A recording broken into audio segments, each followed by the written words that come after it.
አሁን በጥሩ ጤንነት ላይ ይገኛለሁ፣ ወደ ሜዳም እመለሳለሁ ሲል ወጣቱ አጥቂ ቅዱስ ቂርቆስ ገለጸ።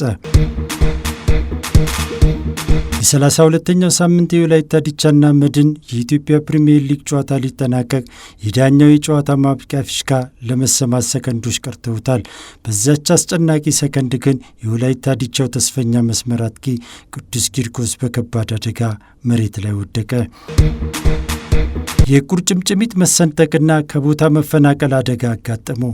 ብዙዎች ቅዱስ አበቃለት፣ ረዥም ጊዜ ይርቃል ብለው ሲሰጉ፣ ቅዱስ ግን ከሆስፒታል እንደወጣ አልጋ ላይ ሆኖ ሁላችንንም ያስደነገጠና የተስፋ ስሜት የሞላበትን ልዩ መረጃ ሰጥቶናል። ዛሬ ከማሊያው ባሻገር የቅዱስ ቂርቆስን ወቅታዊ ሁኔታና በሆስፒታል ውስጥ የተከናወኑ ምስጢሮችን እንፈትሻለን። ሰላም ጤና ይስጥልን። መላኩ ወልደ ሰንበት ነኝ። ቻናላችንን ሰብስክራይብ በማድረግ ቤተሰባችን ይሁኑ። ዛሬ ይዤላችሁ የመጣሁት የስልክ ቆይታ መረጃ በሊጉ የ32ኛ ሳምንት ላይ አስደንጋጭ አደጋ ደርሶበት ስለነበረው ቅዱስ ቂርቆስ ነው።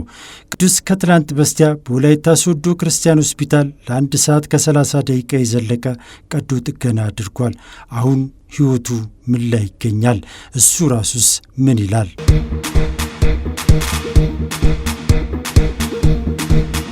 ብዙዎች የጉዳቱን ከባድነት አይተው የቅዱስ የእግር ኳስ ሕይወት አደጋ ላይ ወደቀ በሚል ስጋት ውስጥ ነበሩ።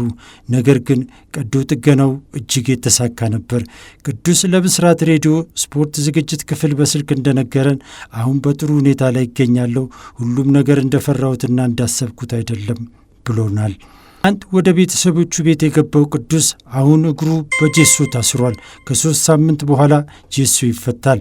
ትልቁ የምስራች ግን ከ3 ቢበዛ ከ4 ወራት በኋላ ወደ መደበኛ ልምምድ መመለስ እንደሚችል ዶክተሮቹ አረጋግጠውለታል። በእርግጥም ይህ ትልቅ የምስራች ነው።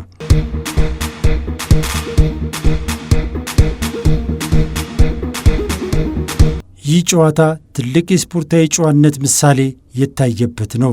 ቅዱስ ስለ ጉዳቱ አጋጣሚ ሲያስታውስ ሐሳቤ ተቀይሬ ገብቼ እንደ ሁልጊዜ ሁሉ የቡድኔን ውጤት መቀየር ነበር። ሹት መትቼ ጎል ላገባ ስል ኳሱ ረዘመብኝ። ከመድኑ ተከላካይ እስማኤል ጋር እኩል ደረስንና ተጋጨን ይላል ቅዱስ። በመቀጠልም ስለ እስማኤል ለብዙዎች አርአያ የሆነ አስገራሚ ነገር ተናገረ። እሱ እኔን ለመጉዳት ብሎ ያደረገው ምንም ነገር የለም። ማንም እሱን ሊወቅስ አይገባ። ይህ የጋራ ኳስ የፈጠረው የአጋጣሚ ጉዳይ ነው ብሏል። ይህ የወጣቱ አጥቂ አስተሳሰብ በእውነት ሊደነቅ የሚገባው ትልቅ ስፖርታዊ ጨዋነት ነው።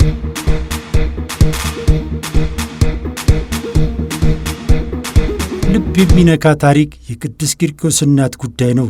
እናቱ ሁልጊዜ የእሱን ጨዋታ ትከታተላለች። ነገር ግን በዛች አስከፊ ቀን ጨዋታውን አልተመለከተችም ነበር። መጎዳቱንም በስልክ ነው የሰማችው።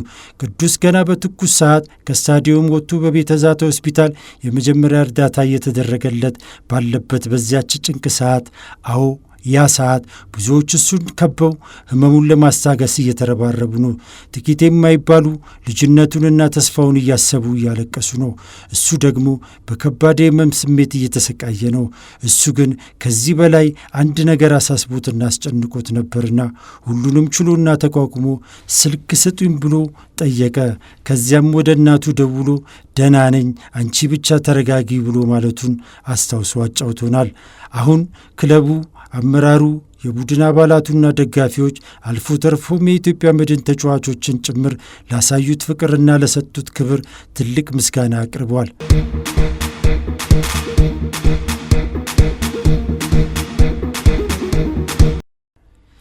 ቅዱስ ቂርቆስ ገና ወጣትና ተስፈኛ ተጫዋች ነው። ይህ አደጋ አይበግረውም።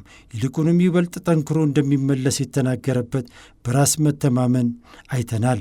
እናንተስ የወጣቱ ቅዱስ ቂርቆስ በፍጥነት ማገገምና ሜዳ ላይ ለደረሰበት አደጋ ያሳየውን ስፖርታዊ ጨዋነት በተመለከተ ምን ትላላችሁ? አስተያየታችሁን ኮሜንት ላይ አስቀምጡልኝ። ቪዲዮውን ላይክና ሼር ማድረጋችሁን አትርሱ። መላኩ ወልደ ሰንበት ነበርኩ።